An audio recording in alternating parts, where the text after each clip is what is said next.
she's gone through a lot. I mean, see, the problem is everyone's going through a lot, but she's gone through extra a lot. So it's hard not to put that into the context when listening to what she's saying. People say hurtful shit when they're hurt. Hey everybody, welcome back to the Stoneface Reactions. I'm Theta, and we are back to another episode of Infinite Ryvius. It's kind of funny to consider how close we are now to the end of the show. There are only 26 episodes of Infinite Ryvius. We are on 19 today. So that means there's what?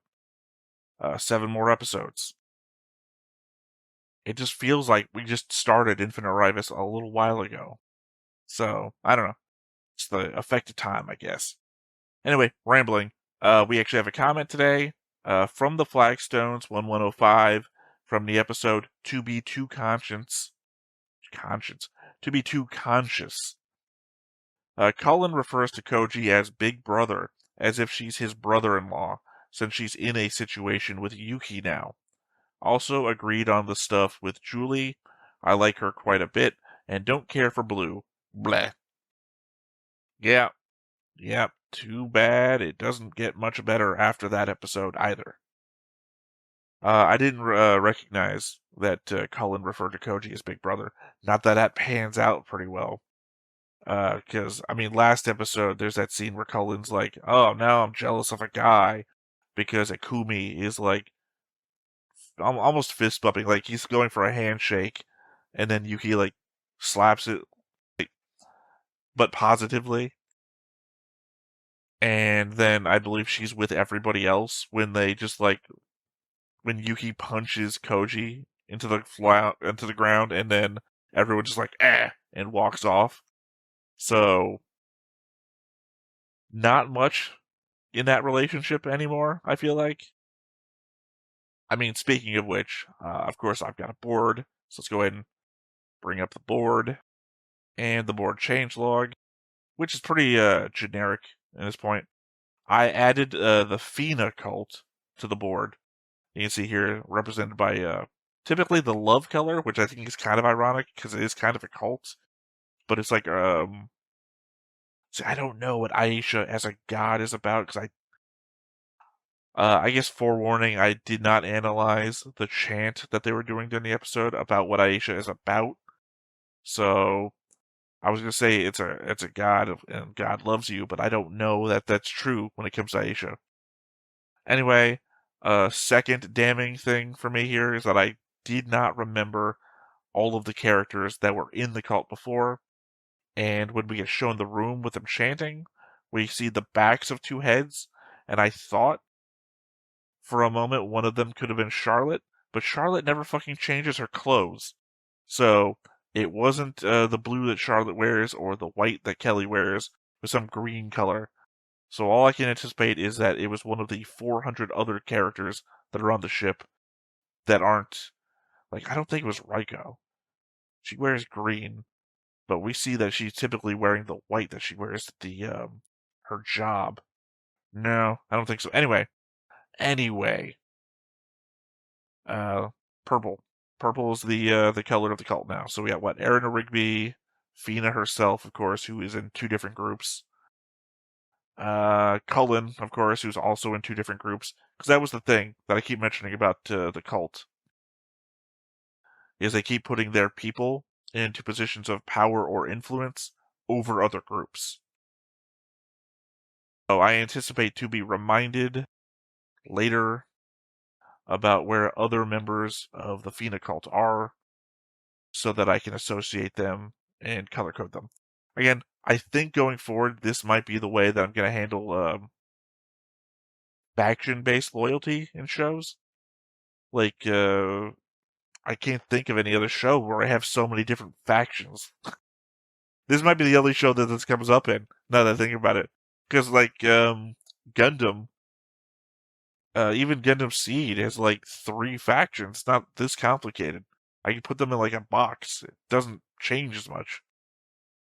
It's like Zaft, Federation, Third Party. Boom, we're done.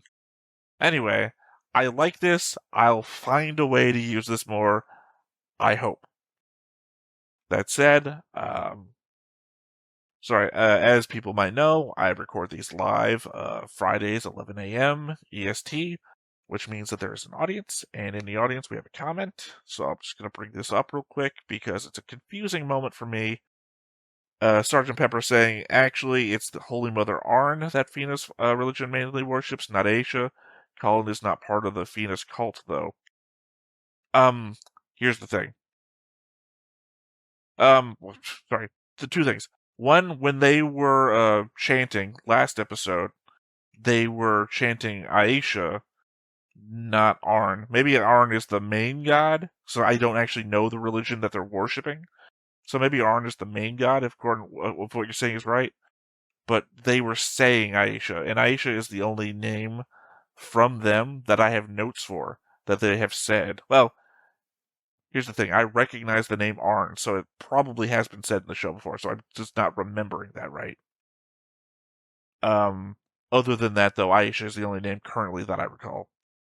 Two, you're saying that Cullen is not a part of Fena's cult, though? I would disagree. I would disagree on the element that Cullen has shown up at Fena's cabin before. And that puts her directly in a relationship tie with Fena. It might be, you might be saying that she's not in the religious aspect of the cult, but I believe that Fena is manipulating things, and Cullen is acting in Fena's interests in regards to the lifter crew. That is the belief that I am working on here, in which I have put Cullen as part of Fena's cult. Because again, we have seen Cullen show up in Fena's cabin before, and that's typically where the show shows us who is operating within Fena's purview. Anyway, that said, I do have notes. Current situations on the ship that I decided to mark down is that we have the cult. Fena and some of the female main characters are operating of their own purview for some end. We have general hopelessness, people littering the halls, including secondary characters that we sometimes check in on, not even moving during an emergency or completely disregarding it, like that one girl asking, "What are we having for dinner?" Or the guys who are like, "Maybe people are dying. I don't care, gonna keep on gambling." You know, I'm putting that down as general hopelessness. Random acts of violence. We have Koji getting jumped, Luxon getting jumped, Izumi getting whatever the fuck happened to Izumi. Again, I really hate that part because it's really bad no matter what. I guess on the lowest scale, she could have been, if you've watched 86, there's a character in 86 who her own family, like, branded her on the back with, like, scarred writing to always remind her that she's an 86. That feels like the least thing possible. They could have beaten her to make her ugly. They could have done really fucked up shit. The way that she's screaming at the end of the episode hit me worse in the rewatch than the way I reacted when I first saw it on screen with you guys.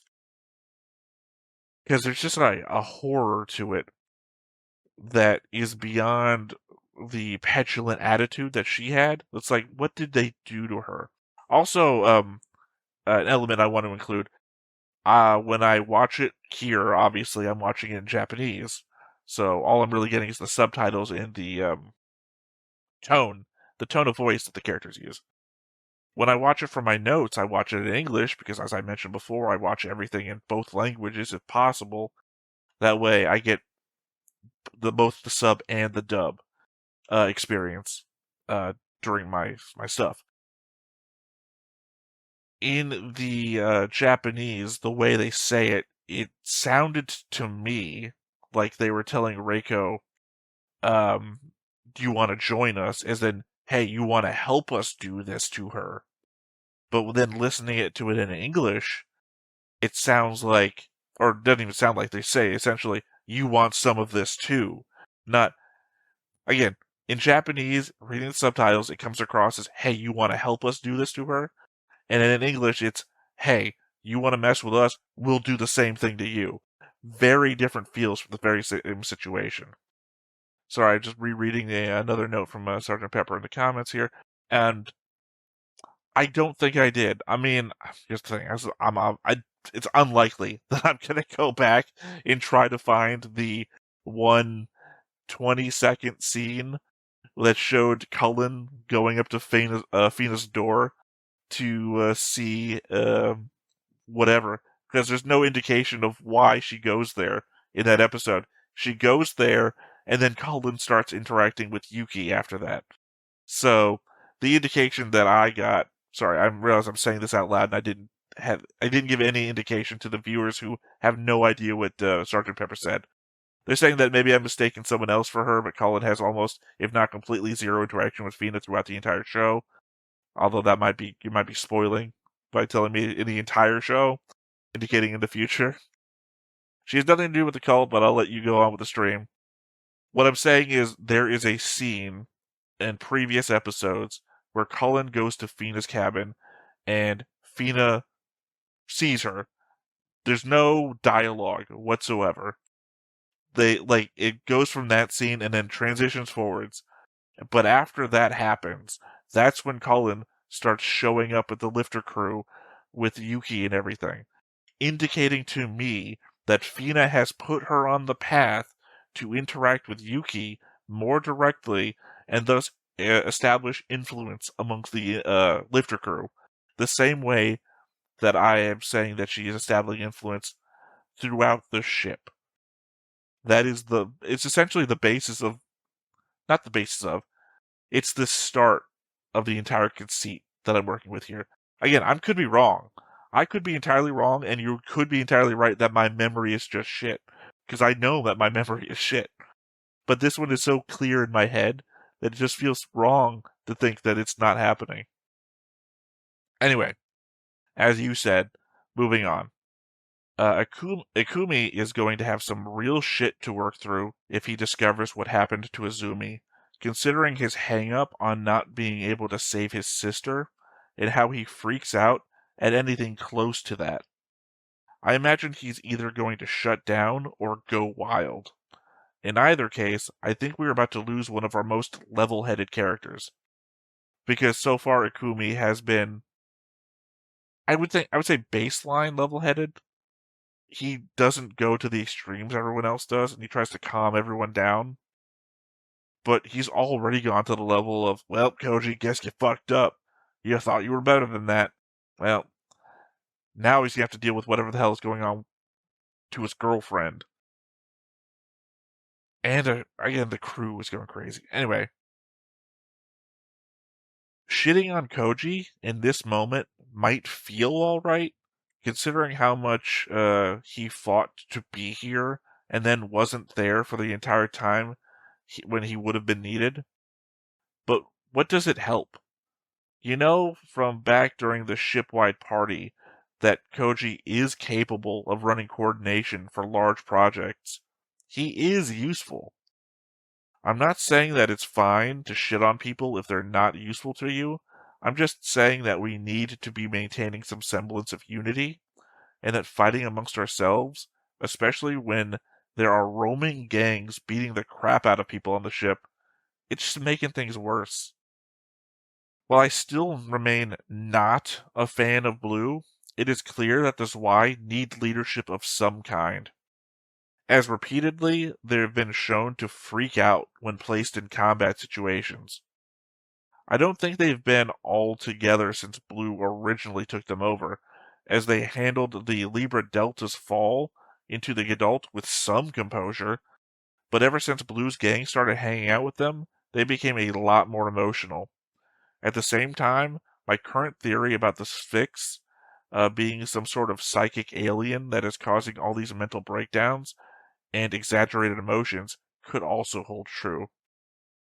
Charlotte has to know how crazy Cole is. I have no idea how she could think playing with fire like that is a good idea. I mean, maybe she does like this other guy, but if that were the case, first thing you'd have to do is warn him about your stalker. Or maybe figure out how to handle your stalker. There's lots of angry mobs. Though that might be a bad idea, as you are somewhat complicit in the theft that Cole's been doing for you as well. It's really a lose-lose here. I don't know. I don't know what Charlotte could do to fix this. But this was not the way. It certainly seems to me that it's not just happenstance that there is something in the show called a Fina field, and we have a main character named Fina. I mean, it could be coincidence, but in an author-created narrative, it's best to assume that nothing is coincidence. I just have no idea what a Fina field is, other than its possible relation to gravity or the movements of the ice Fina. As much as I hate how Ikumi and company come down on Koji at the end of this, he did shut off his communications in the midst of a fight. Blue didn't order him to do that, and Blue collapsed near the beginning of everything. So Koji could have radioed back the situation, or even moved on to do the job he was sent out to do. So it really was an entire failure on his part. Still, what I said earlier still applies. As much as he screwed up, the last thing we need is more disharmony. And lastly, I wonder if I was right about the psychic effect of the Sphinx, and if that effect is specific for each Sphinx. The Blue Impulse captain seemed manic. The Decastia captain seems abusive. I'm really bad at figuring people out, so identifying the theme here is pretty rough for me. I expect that when we see the... God, I've never been able to say this word. Gespnitzt? I don't know. It's a German word, I think, and I'm not good at it. Its captain will also be singularly focused on one specific spectrum of emotion. In that way, it seems like the Black Ryvius is equally cursed to whatever emotional spectrum manipulation thing is being affected. Those are my thoughts, though. So, as opposed to rambling on for another half an hour, I say we go ahead and hop on into it. But before we get started, make sure that you hit the like button, hit that subscribe button, comment down below to feed that algorithm. On top of all that, if you want to watch more shows like this, unfiltered, uncensored, and uncut, as well as some early access stuff, you can check it out over on the Patreon. It's just $5 a month, but hey, no pressure. There's zero pressure in order to do that. It's just a little bit of extra support, and it would be greatly appreciated.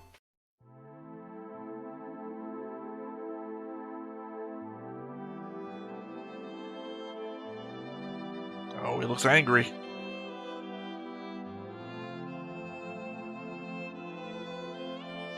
There's no chance in hell Kumi's about to beat up some women, though.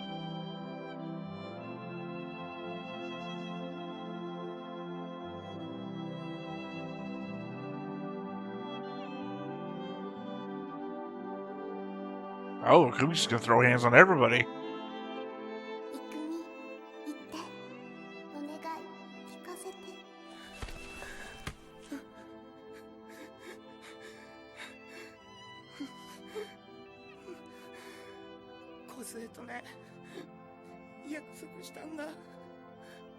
Oh, okay, so it was that then. The girls dragged her down to these guys, and these guys did that to her.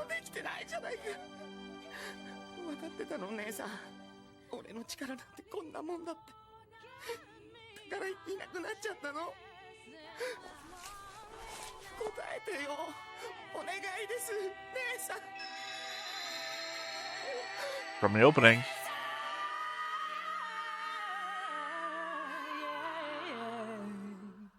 Well, we've known since like episode 1 that Ikumi has these demons about what potentially ever happened to his sister. I think we've addressed that since the beginning.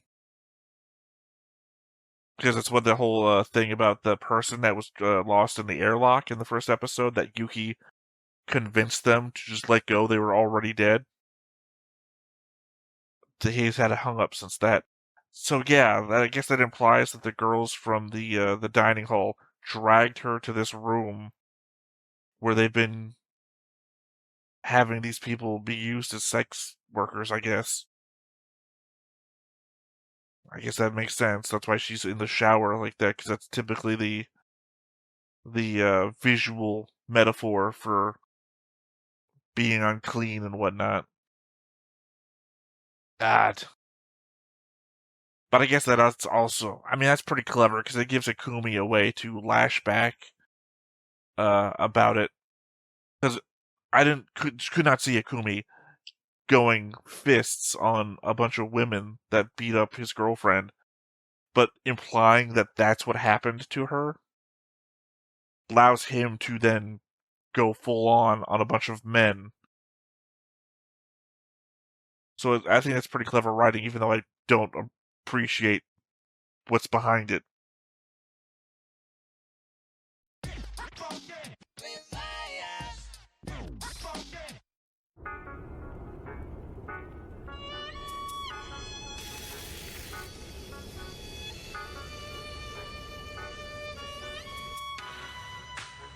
So is Yuki gonna take over command of the bridge too? 艦長であるあんたの責任問題だ。俺たちを殺すつもりか。あんたがええよこら。被害者が出たこと、皆さんにご心配をおかけしたこと、すべて私の力足らずです。謝罪します。本当に申し訳ありませんでした。謝ってなんて欲しくないよ。打開策を言え、打開策を。お前ら何したか分かってんだろ。これだから女は当てになんねんだよ。 Oh, what the fuck? この人殺しが。だったらどうすればいいのよ。 Yeah, kick him in the nuts. Knock this guy out. 艦長を辞任するつもりですか。私は望んで艦長になったわけじゃないのよ。望んでツバイに入ったわけでもないし。 What the fuck is with this shot? もないの。奨学金が欲しかったのよ。だって私は孤児だから。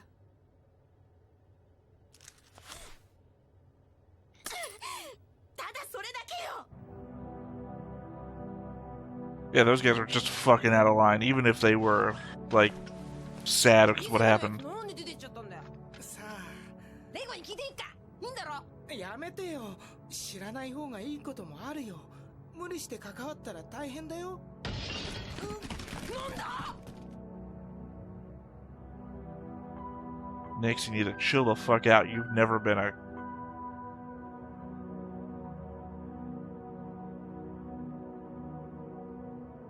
Oh, is Aoi gonna join the cult? This does look like Fina's hallway. どうだった。返事なくて。そうか。会いたくないって気持ちわかるだろう。そのために士官部屋に移ってもらったんだし。今はそっとしておいてやろう。そっとしておく。そうするしかない。そんなの詭弁よ。そっとしておくなんて何もしてないのと同じじゃない。私は小勢のためにおせっかいってこともある。友達なのよ。そうだよ。だからこそ触れてほしくないことだってあるだろう。行動することが全てじゃない。動かないことが必要な時もあるんだ。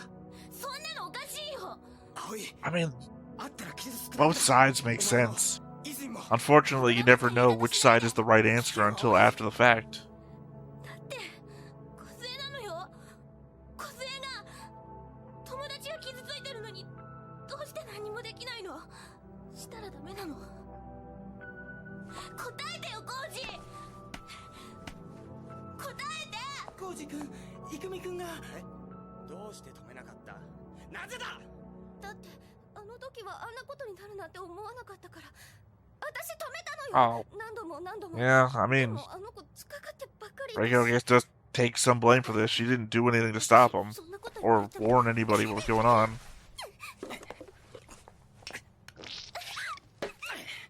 こっち見て話せよ。 What the fuck are you doing? 分かってたんだろ。分かってたんだよな。目見りゃ分かるんだよ。お前は友達を見捨てたんだ。私お前は梢を見捨てたんだ。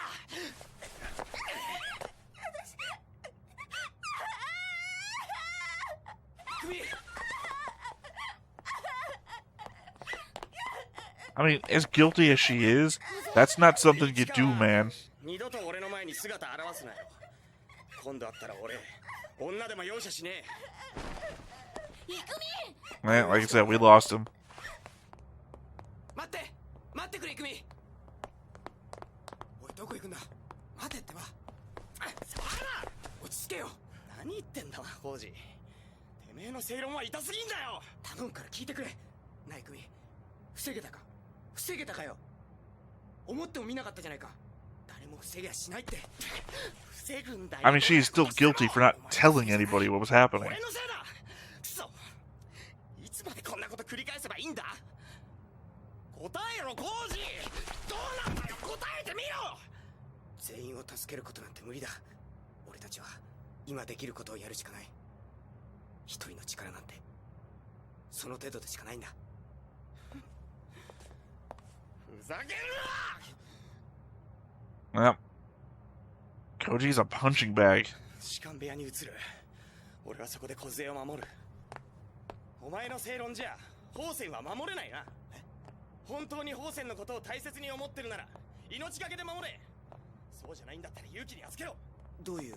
言ったからな。どうしてコウジ君は。 I mean, to be fair, it's a consideration everybody on the ship should fucking コ have. ウジ君はそういうキャラじゃないでしょ。無理すれば失敗しちゃうよ。僕らみたいなのはおとなしくしてた方がいいと思うんだ。違う。 I feel like Koji is on a spectrum between this guy and Yuki.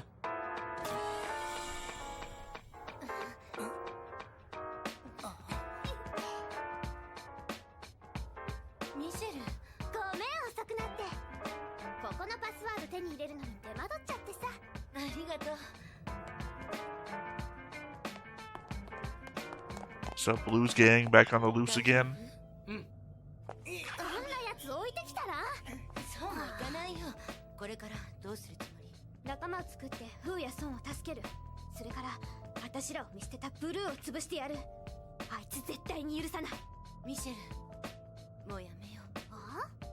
いがみ合っても意味 That ない is じゃん。 interesting. 何言ってんの？脳みそとろけちゃったの？私は穏やかに生きたい。だからこの人といる。 That is really interesting. 私の全てを認めてくれたもの。バカじゃないの？どんなジョーク？本気なの？私はこの人といるわ。グッドタートルランド3世と一緒に。チャーリーでいいよ。クリフ。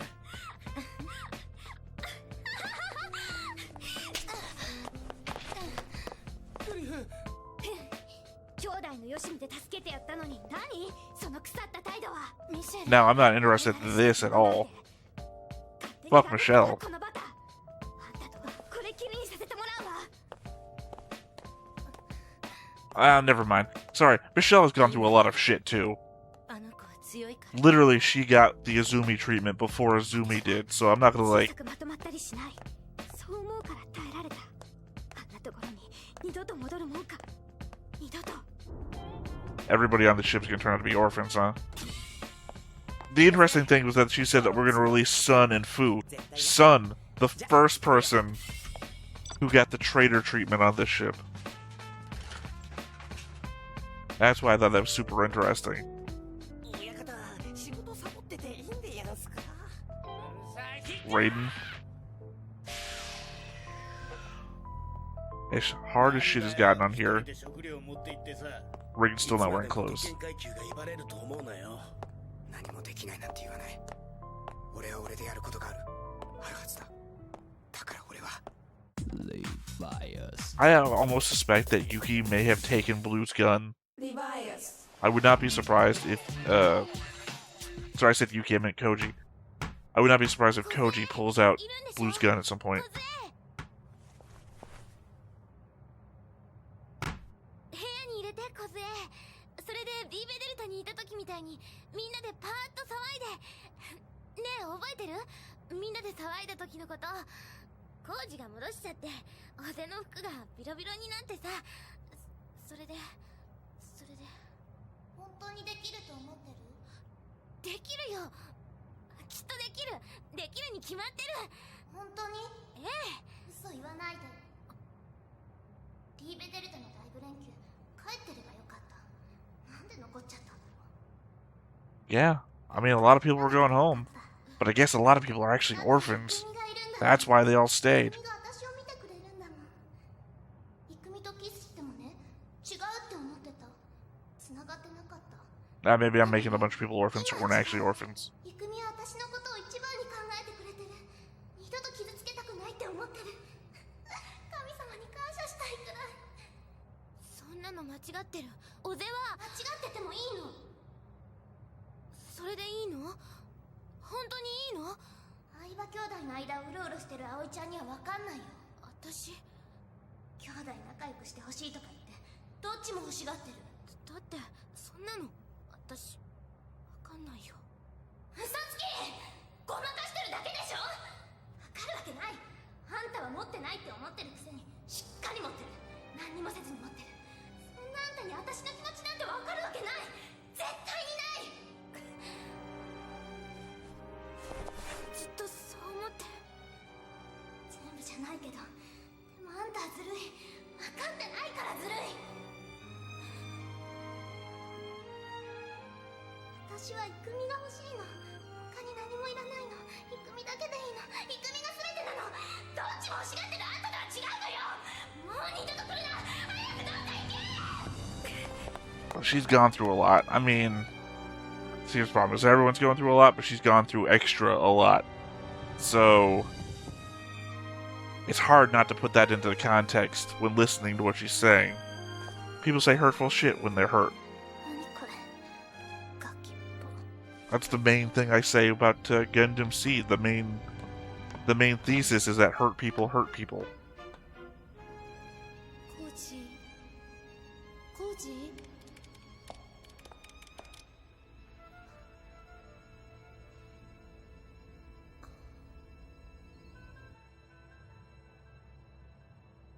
そんなに欲しいものなんてない。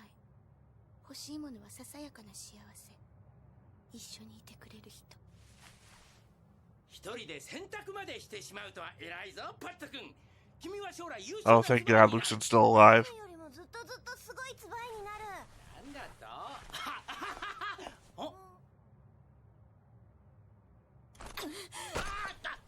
あなたたちはこの状況。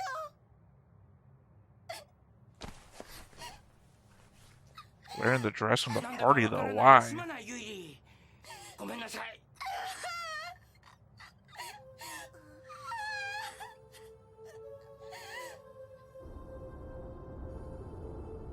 See, it's the thing is, that was the best moment I think I've ever seen between Luxon and Pat. I really liked that.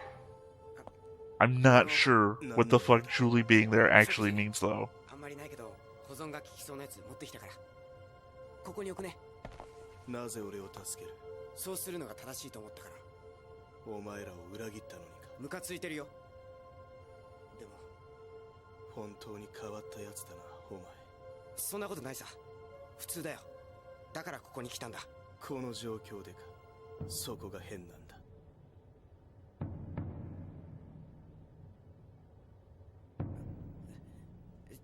状況を教えとくよ。リヴァイアスは土星圏を離脱するコースに入ったけど、救助の通信を。 Well, could you think that Blue is still the best leader in the situation? 食事は運んでるようだから安心していい。でも艦内が乱れてどうしようもなくて。持ってろ。え、でもなんで？お前みたいなやつが持っている方がいい。それに興味もある。お前がそいつをどう使うか。使わないよ。持ってろ。 I would half suspect that he's already used all of the ammunition.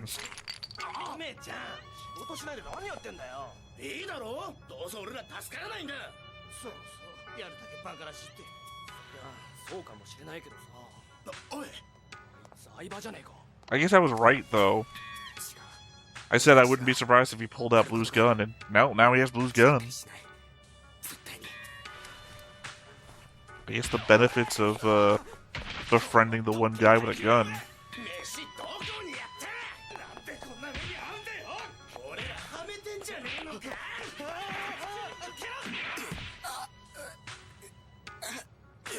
Yeah, I think once you start bleeding from the fucking forehead, it's time to shoot somebody.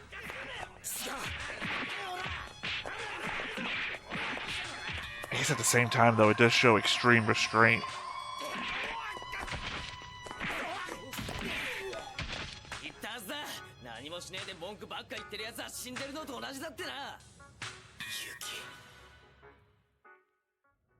Here's the problem, though. Falling unconscious, someone can find the gun on you and take it from you. ユキはどっか行っちゃった。よっぽど嫌われてんのね、お兄さん。 Oh, hey, Big Brother, like the comment. ありがとう。手当てしてくれて。すぐに出てくから。ユウキは何でも一人でやろうとしてる。他人を嫌悪してるくせに誰かに認めてもらいたがってるの。なんで？教えて。わかんないんだよ、俺にも。ユキと揉めたいわけじゃない。今だって全員揉めずに救助が来るまでリヴァイアスで生活したいだけだ。それだけが望みなのに。 The fact that Yuki's not here has me worried that he found the gun, he took it, and now he's up to something. 努力しなくてもいいから覚悟を決めるの。それだけで大抵のことはできるわ。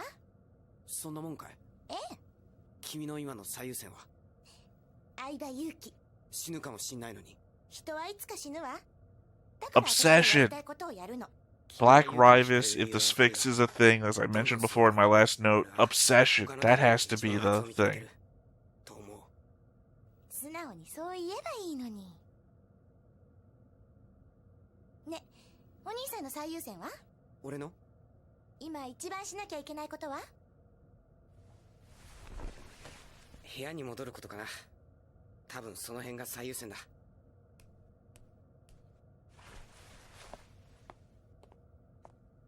嬉しかった？やっぱあんたはクズだ。どうしようもねえクズ野郎だ。 Hate that interaction. 元気につきましたか？ゴージャスな飯をもらってきたからガーンと食って元気リュンリュンになるといいじゃん。おかえりなさい、クミ。どうかしたの？なんかびっくりしちゃって。 Does she actually look like his sister, or is this just something he's putting on top of it? あなた泣いてる。 Or do you think that she found out what his sister looked like and has changed her appearance too? そんなんじゃないよ。そんなんじゃないよ。守るから。今度は絶対に守るから。本当だよ。だからいなくならないで。お願いね。はい。約束ね。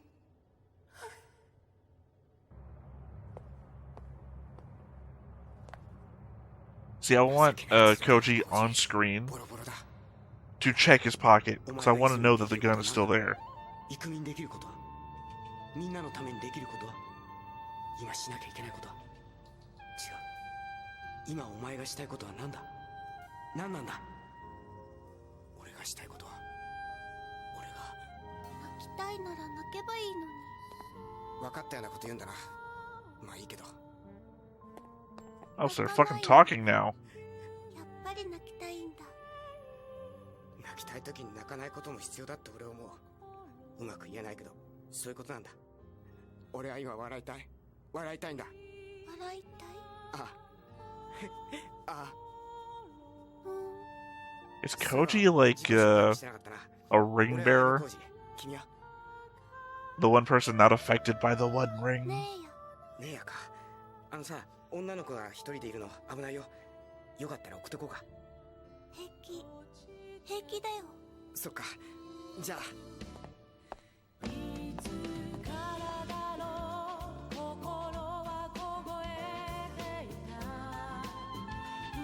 I mean, that's gotta be a good sign, right? The ship is talking to you, and it seems to be on your side?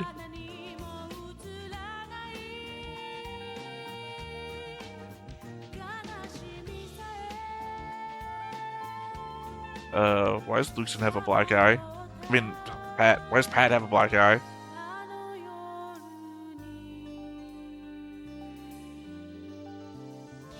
Cole? What the fuck, man?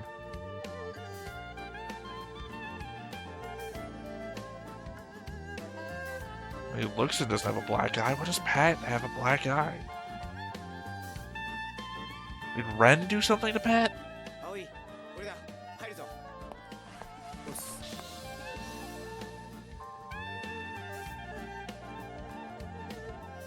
私、一人になっちゃった。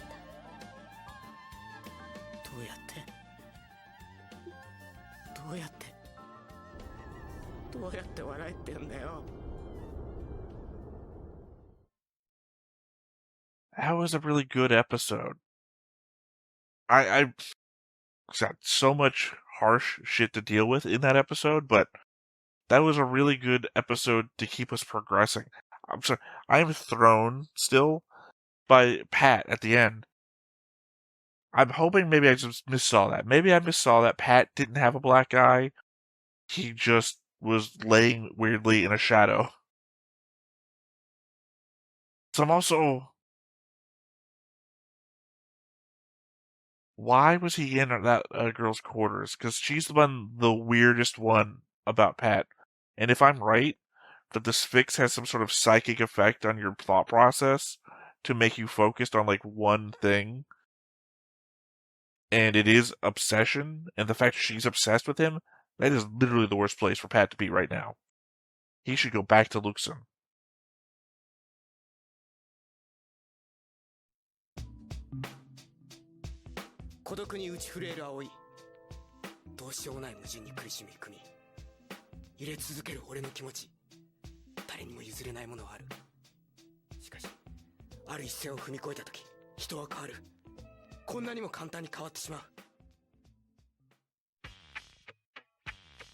Okay.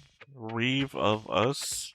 Oh, that's right. It's more combinations of words that sound like Ryvius. I don't know. Again, I think I'm onto something with the whole Sphinx thing, and I think there's probably a way you could rewatch this show. If I'm right, I mean, and see everyone's slow descent into obsession. Obviously, Cole starts with it, and then, like, episode 3 or 4, Cole is all in on obsession. I am worried for Pat, because Pat's been my focus on how bad things are getting. And again, this episode had the best Pat Luxon moment where he's just like, I'm going to be a better SY officer than you. And it didn't come across as sounding like the typical Pat to Luxon insult. It sounded more like a son to a father, I felt like. I know they don't have that relationship. Pat does not see Luxon even as an adult, I feel like. But every time you ever heard from Luxon, Luxon has always been like, I have been the training leader of this Y. So somebody telling Luxon, I'm going to be a better Y officer than you, and he's been responsible for leading the training before, feels like a natural back and forth between two guys who spend all their time together. And then Julie showing up, and then later seeing Luxon and Pat separated without Julie being there, just has me concerned. And again, the element that he has a black eye, I need that to be addressed next episode. I feel like there is an element that Koji is being shown to us to be somebody who can withdraw from their emotions and handle the situation in a way that it needs to be handled without concern for well-being. I believe that's what was trying to be impressed upon us with the whole I have the gun, I'm not going to use it scene. And also might be an element of why the ship is talking to him, but isn't its self. I mean, it's not expressing itself to anybody else. Sorry, I'm just trying to loosen myself in a train of thought here. Because the separate element to that is that Koji is not a good leader. So I don't understand where that could go.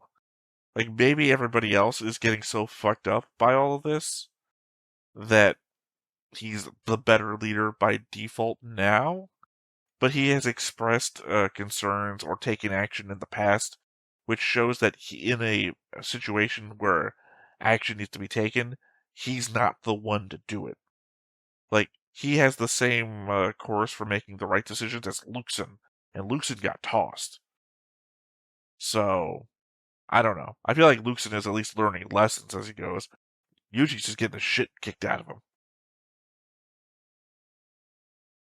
And the uncomfortable nature of the now Azumi-Akumi relationship, which, yes, it only dawned on me recently that they both have names which are only one letter off from each other, where he sees in her his sister, and she is already obsessed with him to the degree that I don't think that she would not turn into his sister for him. So, yeah, I don't know.